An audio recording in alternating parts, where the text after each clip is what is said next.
the people that just came in, I'm sorry guys. I'm gonna try to tell jokes, I'm not very good at it, but I'm gonna try. Because I guess Wayne had a good joke about Superman. I thought it was a joke about Batman earlier. Do you think that if Batman's parents died in a fire, he would have become like a firefighter instead? Or like, at least an arson investigator, because he's the world's greatest detective. Be like, it looks like a fire started.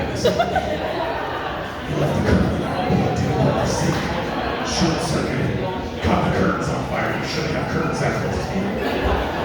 Thank you. Yeah, so that's the only impression I'm reading. 2008 Christopher Nolan Batman impression. It's the best. No, I'm gonna go to what I regularly have planned. How's everybody doing tonight? Like, are we good? We good? Okay, awesome. You guys are good? Swingers. We got swingers back here. They're trading tonight. So it's been like a really weird year for me. Like it's been like an emotional roller coaster. Is it weird that my 2020 was like healthier for me emotionally than my 2021? Because like I heard a lot of people had a bad year last year, and my year was honestly pretty normal, but this year's just fucked. So back in March, like my wife and I, we separated, and we were headed like straight for divorce. She was like, no, we're not gonna fix this. She's like, I'm out of here. So for like 5 months, I was like, kind of like miserable. But now, like, she's like, hey, let's try to fix things. So we like skipped right past like separation. We're like headed towards reconciliation, which I guess is good. We'll see how it goes. I'm optimistic. I'm a very optimistic person. So yeah, we'll see how it goes. But it like definitely affected me emotionally. For example, like a few months back, I found myself crying watching someone watch Mrs. Doubtfire on YouTube. And like, I want to say that again because people are out. I am a 31-year-old supposed adult male, and I cried fat tears from my face watching somebody else, a stranger no less, not anybody I had no connection to, watch the 1993 Robin Williams family comedy classic, Mrs. Doubtfire. Mrs. Doubtfire, by the way, was directed by Chris Columbus, who wrote The Gremlins, which is pretty cool. He also directed the first 2 Harry Potter movies, but like not the third one, which is why they kind of all feel different, but he's like Harry Potter fan in here. Yeah, I'm sure somebody, statistically, at least 2 of you like Harry Potter in this room. I'm just hoping they're here. So yeah, Chris Columbus, not Christopher Columbus, not like the slave trader guy, but like Chris Columbus is a real national treasure. And that has nothing to do with Mrs. Doubtfire, but like I just really think he deserves like proper credit. Oh my god, I got quiet. Awesome.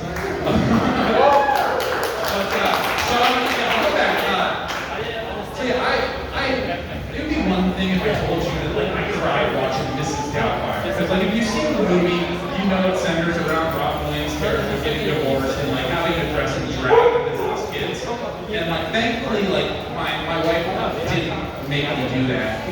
I did it anyway, but she didn't make me do it. So it'd be like if I told you that happened, like you picture me watching it on a television set, like getting emotionally invested in the story, and then crying. You know, like that makes sense. Like this guy's going through a tough time. But no, I was in my car on my lunch break, watching it on my phone. And I wasn't watching the movie. I was watching somebody else watch the movie, and like technically, I would watch somebody watch 20 minutes of the movie because of like copyright stuff. So 20 minutes of Mrs. Doubtfire made me cry, and it was fucking weird. So that's like an example of where I was. And it's just been like a really weird year. I tried online dating and it was fucking awful. Clearly, I'd like to say that I'm like better in person, but I'm not. Like, I'm just really not worthwhile. So that was fucking weird. But going back to, does anybody here watch like YouTube reaction videos? One person in here watch somebody else watch movies? Yes, thankfully he agreed. He might not even watch it, but he's helping me. He's helping me out with this joke and not feel so lonely up here, which is great. But if you don't know, a reaction video is like, it's a video of somebody watching a movie. It's usually like a 20-something, like upper middle class kid who's like spent his teenage years like playing sports or like learning skills or like having friends instead of hanging out at home watching the Goonies on cable for the 30th time. By the way, the Goonies, written by Chris Columbus, that's called Call That. Chris Columbus is the fucking best. Very popular. Everything else I said, look him up, and you'll be like, wow, I love all of these movies. So yeah, that's like my form of entertainment, like just watching other people watch movies. Thank you, there's too many. I'm actually thinking about starting a reaction channel for my 5-year-old daughter, because she hasn't seen like any good movies. So our first movie, we're gonna watch Saving Private Ryan. And so if you guys want to watch my 5-year-old daughter watch Saving Private Ryan, make sure to like and subscribe to her YouTube channel. Maybe like throw in some money on Patreon, because I hear college is really expensive. I didn't go, but I hear it costs a lot of money. So let's get a head start on that now. Yeah, so like I have a 5-year-old daughter. She just started kindergarten the other day. Which, you think it would be the most awesome thing, but I'm like a fucking anxious wreck most of the time.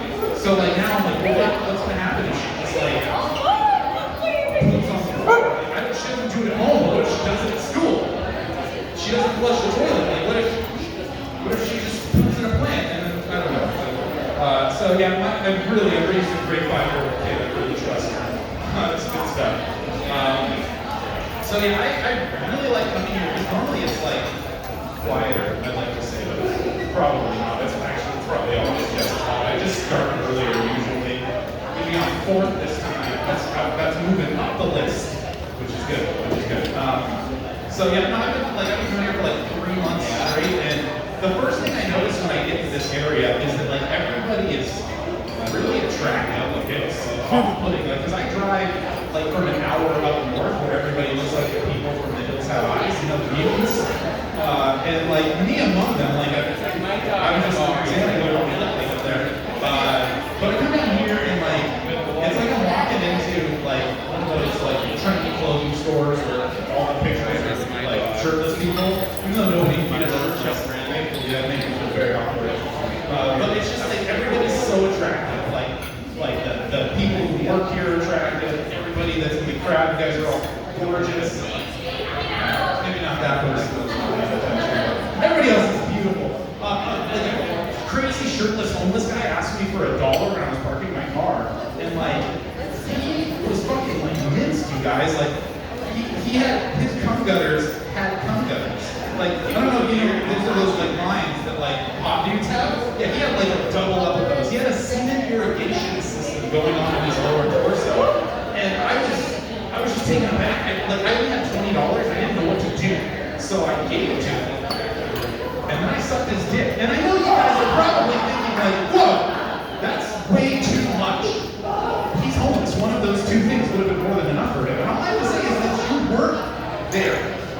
You weren't there. Last week I actually did a show, and there were 3 like kids under 10 in the audience, and I couldn't do that joke. It made me feel really sad. But I'm glad I can finish on it tonight. Thanks, guys.